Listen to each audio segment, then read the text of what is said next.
যদিও আমাকে সাসপেন্ড করেছিল, আমি স্বেচ্ছায় দল ছাড়িনি, আমাকে ছাড়িয়ে দেওয়া হয়েছিল।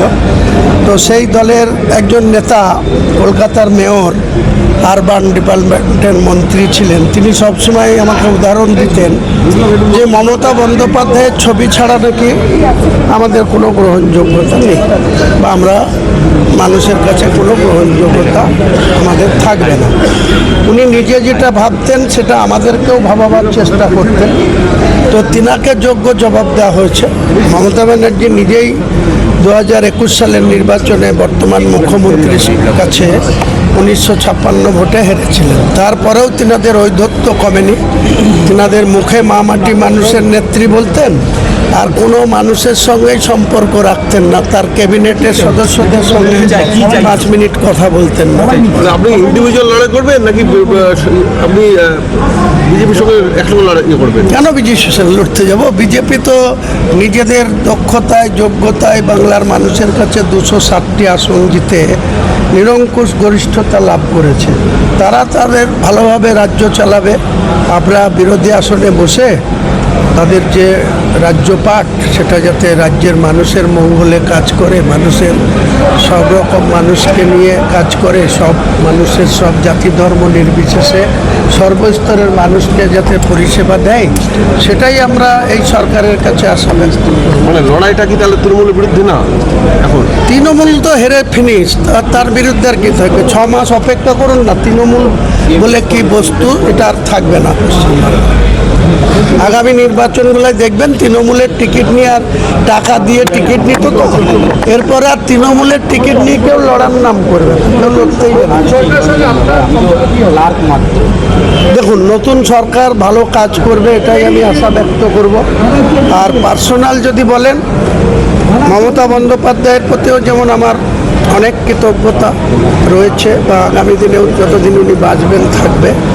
কিন্তু ব্যক্তিগতভাবে হুমায়ুন কবির, তার যা বয়স আর যা পলিটিক্যাল লংজিভিটি, বা তার যে 43 বছরের কেরিয়ার, তো শুভেন্দু অধিকারীর বয়স আমার থেকে অন্তত 6-7 বছরের কম, তো তারও অনেক লম্বা কেরিয়ার।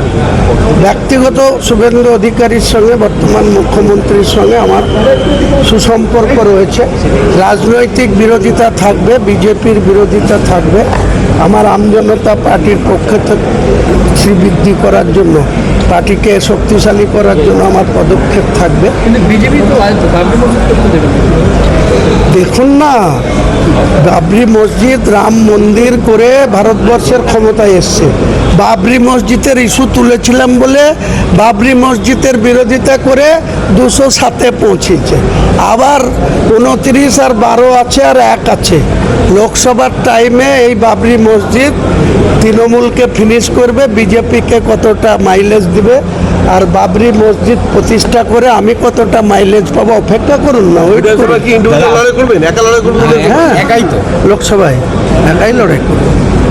আমি কোনো পার্টির সঙ্গে অনেক তেল মেরেছি। মোহাম্মদ সেলিম, ISF এর নেতা, কংগ্রেসের নেতাদের অনেক বলেছিলাম। তারপরে মিম, তার সঙ্গে তো জোট হয়েছিল।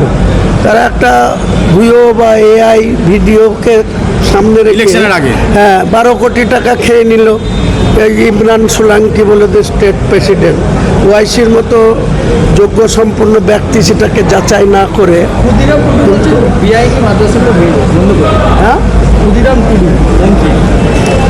দেখুন, বলা অনেক সহজ, আমার অভিজ্ঞতা দিয়ে বলছি। ভারতবর্ষের দেশ চালাচ্ছে বিজেপি, 25 বছর ধরে গুজরাট চালাচ্ছে, কখনো আসাম চালাচ্ছে, কখনো উড়িষ্যায় এসছে। মুখে বলা যতটা সহজ, কাজে করে দেখানো অনেক কঠিন আছে। আমি মনে করি শুভেন্দু অধিকারীর নেতৃত্বে যে সরকার ক্ষমতায় আসার জন্য অনেক কিছু বলেছে, শুধু দেখতে থাকুন।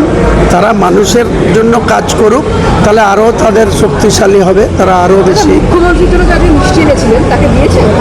মুখ্যমন্ত্রীকে খাওয়ানোর জন্য বলেছি, ভিতরে বলেওছি।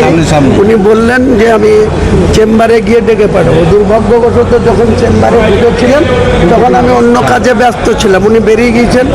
যদি আসে ভালো, নাহলে ওনার যারা লোক আছে তাদের হাতে। কি কি মিষ্টি খাওয়ালেন?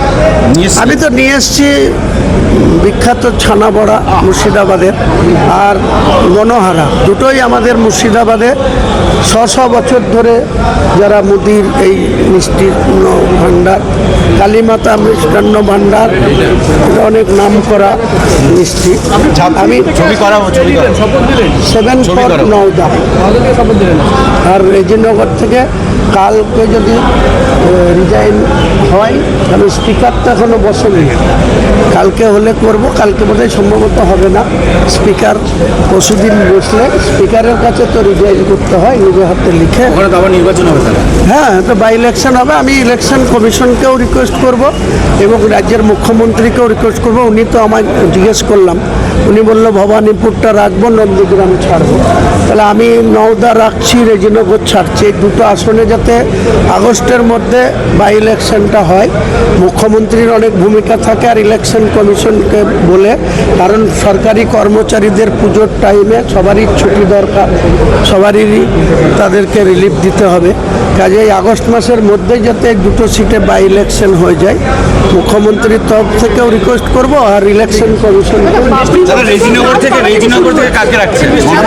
আমার ছেলে যে 25শে বৈশাখ জন্মগ্রহণ করেছিল 1994 সালের 9 মে, সে বর্তমানে রাজনীতিতে আছে, পঞ্চায়েত সমিতিতে একটা কর্মধ্যক্ষ পোস্টে আছে। সেই ছেলে যেহেতু রাজনীতির মধ্যে আছে, তাকেই আমি আমার বলছি বাবরি মসজিদের কাজ কবে থেকে শুরু হচ্ছে? চলছে তো, অনগোয়িং আছে। ঠিক আছে, ছবিটা আমরা খাবো।